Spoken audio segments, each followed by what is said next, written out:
So once you finish the leg of the sock, you're ready to start the flap, the heel flap. The heel flap is worked on half the stitches of the leg of the sock. And it is worked flat, and that's something that's really important. So once you come to this point, you are ready to work.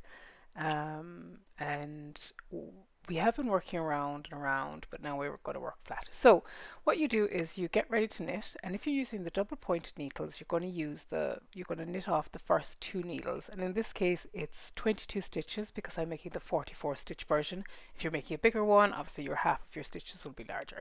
So what you're going to do is you're going to get ready with your fifth needle ready to work, and then you are just going to knit across the stitches from needles 1 and 2, and you're going to work those onto one needle. So this is something that I've seen people doing, is you don't have to swap needles, and actually you can remove your marker here as well, just to say that. So what you're doing now is you're working across the stitches off of needle 1 and off of needle 2 onto one single needle. There is no need to work back and forth across two different needles when you're working this part of it. It's just easier to do them on one needle, and if you have double pointed needles that are at least 15 centimeters in length, they're definitely long enough to take all of the stitches on an adult size sock. So as you come to the end of the second needle, knitting it onto the one needle, you will turn your work because you're going to work flat from this point on.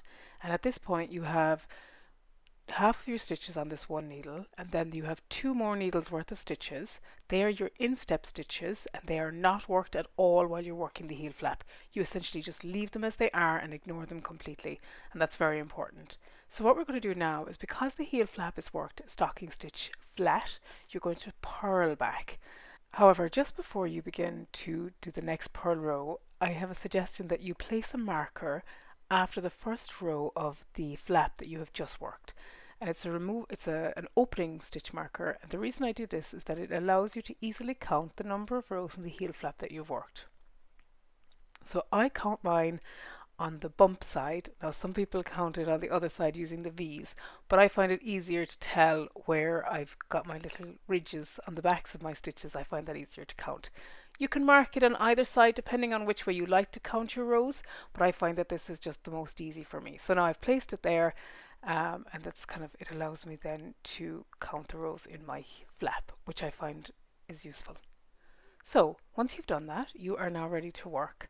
So you take your yarn, and the first stitch is slipped purlwise, so going into the stitch purlwise with the yarn in front because you are about to purl the next stitch. And the reason that that's important is because that stitch, your slip stitches, will be used later on as part of your gusset pickup to create a really defined line for picking up those stitches. You'll see it later, we'll cover it when we get to that point, but for now just remember that, as it says in the pattern, you're going to slip stitch purlwise with the yarn in front when you're about to purl a row, and you're going to slip the stitch purlwise with the yarn at the back as you come to do your knit rows. Now as you'll see, I'm purling here. Again, that has to do with the stocking stitch being worked flat, so instead of working every round in the knit to get stocking stitch, you're going to be working a knit row and then a purl row to get the garter stitch effect when you're working that flat. So we're just going to come to the end of this row, and then again we're going to turn, and you can see that during this we didn't work anything on the other two needles at the back either. You just kind of get used to leaving those stitches on their own as well, so they're totally unworked. And now this time as well, after the marker, you see I now have two rows. So again you turn, and you're going to slip the stitch purlwise with the yarn at the back, ready to knit a stitch rather than purl it. And you can see the edge there, the edge is being formed of the slip stitches.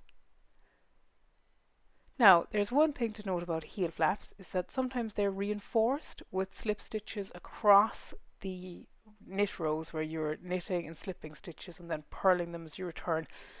There's different heel types, and those are reinforced heels. What I recommend is, before you knit a reinforced heel, make sure you're the sort of person who wears their socks out at the heel. It's not always necessary to reinforce, and sometimes it can affect the fit of the sock, particularly if you're wearing it in a shoe. So now we're going to work again. We're going to slip the stitch purlwise, and again you can see the slip stitches along the edge. They become more obvious as you go. So slip purlwise with the yarn in front, and then you're going to purl across this row. So you continue working the heel flap for the number of rows specified in the pattern, and that will correspond obviously to the size that you're making. It's a funny one with heel length is that there is a mathematical reason how it relates to the width of your foot, but you may find over time that you want to adjust the fit of your heels to make them shorter or longer depending on your own anatomy.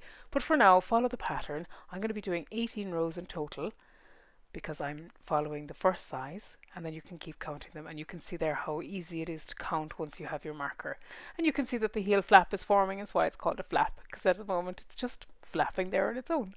So we'll just continue on now until I've knit the heel flap to the full size, and I'll show you the finished heel flap in a second.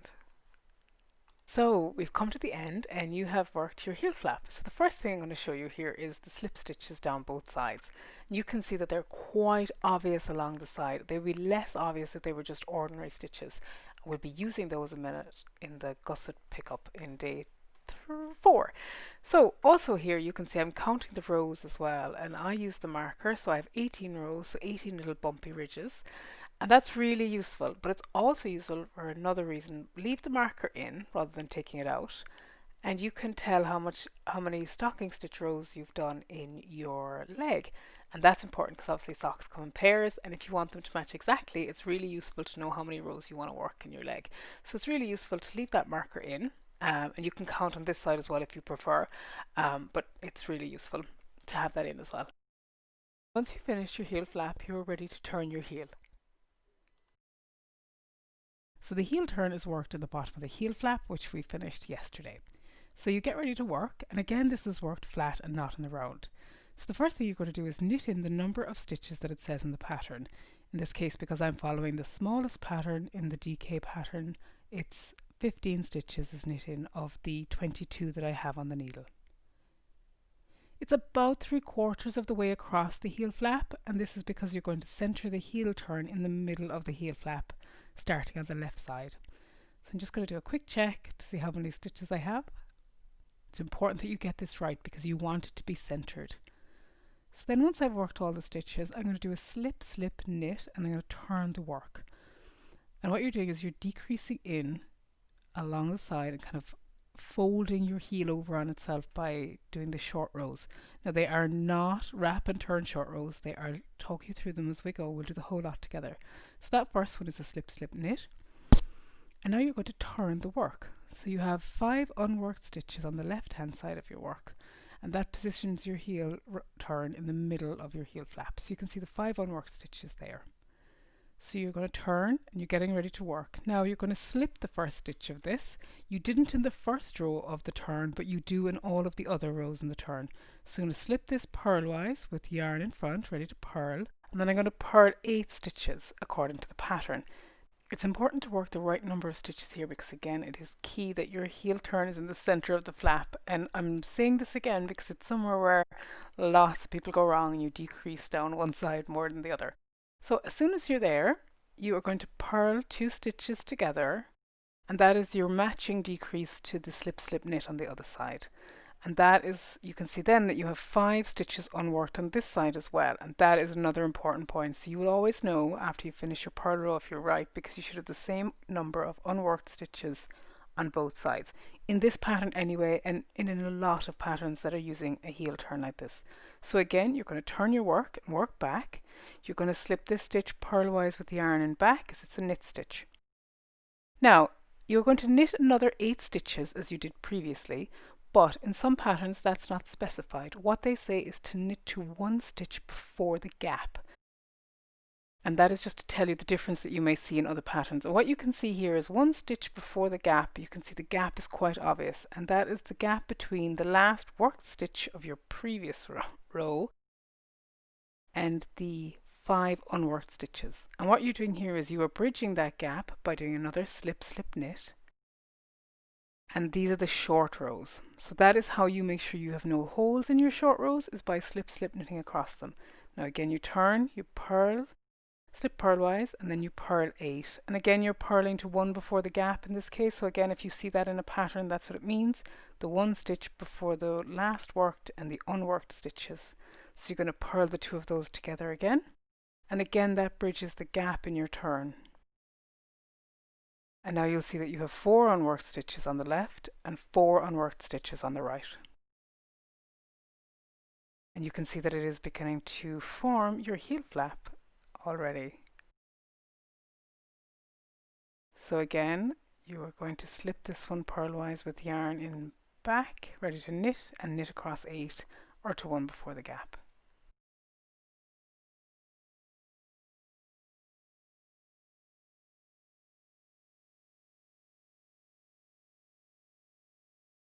So you slip, slip, knit those together. Now you have 3 unworked stitches,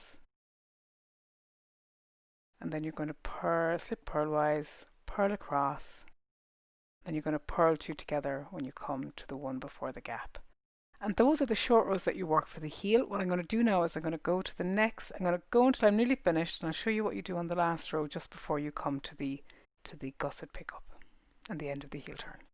You are now working the last knit row of your heel turn. You're coming up to the end stitch, and again you've knit your 8, 1 before the gap, and then you just slip, slip, knit as you've done previously. So you slip,